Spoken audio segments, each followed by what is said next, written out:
बहुत जनक रिक्वेस्ट थिला कि दीदी आम पूरा गजपति ପାଇଁ गोटे कविता लेखंतु। चेष्टा करिछि। प्रकृतिर साड़ी पिंधिछि ए माटी सबुजिमा घेरा घर, पहाड़ पर्वत झरणार देश म गजपति अति सुंदर। उदयगिरी पारला खेमुंडी सबुठी स्नेहर मेल, वंशधारार शीतल पानी रे खेले सुना रंगर बेल। महेंद्रगिरीर पाददेशे शोभे गजपति एही माटी, इतिहास जार कहे बार बार गौरवर परिपाटी। महेंद्रगिरीर शिखरे शोभई पांडवंक पुण्यस्थल, आदिवासी भाईंक कांथ चित्रे जीवंत मर एही जंगल। चंद्रगिरीर शुभ्र स्तूपटी शांतिर दिए बार्ता, कला संस्कृतिर सुଅ छोटे एठी साजी गर्वर बार्ता।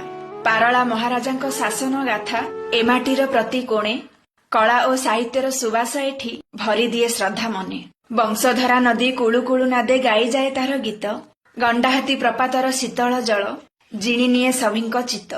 महाराजांक त्याग और शौर्य सिंह कामर जादू, पारला माटीर पानी और पवन सते अमृतर स्वादु। भक्तिरे मथा नई जाए एठी देखिले महेंद्र तनया, गजपति जिल्ला आमरी ओडिशार सबुठु मधुर छाया।